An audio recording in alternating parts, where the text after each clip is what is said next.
The house lay ahead and slightly to the right. In front of it was a sweep of gravel drive through which weeds and grass sprouted liberally. Shallow stone steps led up to the solid-looking front door. On either side of the steps and tinted shrubbery seemed to menace the house like a encroaching jungle. Presumably it was among these dense, dark bushes that the gun had been found. Peeping above the shrubs were several small Gothic windows, vertical slits apparently designed to let in the same minimum light as the days where the function had been to provide an outlet for arrows. Henry stopped the car and got out. The drive was just wide enough for two vehicles to pass. All around the shrubs and trees provided perfect cover for would-be assassin. The whole place seemed deserted.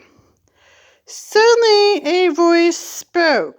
It was a deep, authoritative, masculine voice, and it apparently came to the sky above. It said bang, bang, bang, bang. Henry stopped in his tracks and looked around him. He could see nobody. Bang, bang, said the voice again. Then there was a little pause. It added, "You down there?" This time Henry was able to identify the source of the sound with more precision. He went to the edge of the drive and looking up, saw that there was a man sitting among the branches of a big sycamore tree above his head. The man wore faded khaki drill shorts, khaki shirt, had an old bush hat on his head. He appeared to be in his late 50s. His hair was neat, mustache were iron gray, and his eyes were brown and very bright.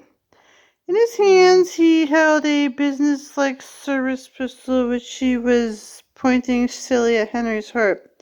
"Stop there," said the man in the tree. "Don't move." He took careful aim. Officers of the CID are trained to think and move fast. They do not stand around while armed desperados point guns at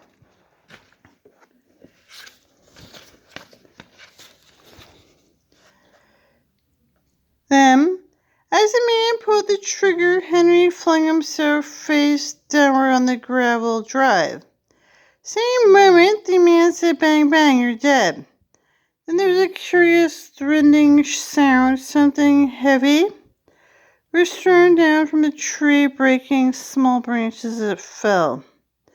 Henry stood up, brushing the pebbles from his suit. The man was still sitting in the tree, but the gun was now lying on the ground, been thrown in the direction of the house. It was lay in the undergrowth at the edge of the drive. The man in the tree said, just possible, I suppose. The gun fell a bit short, though.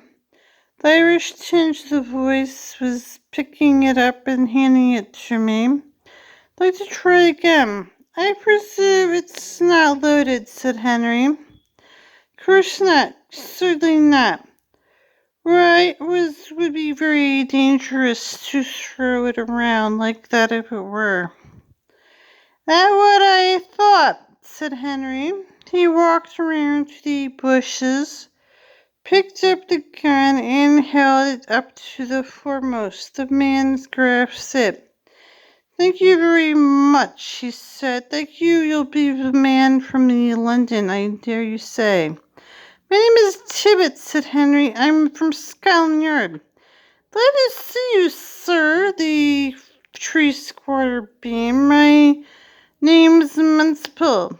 If you'll forgive me, I won't come down.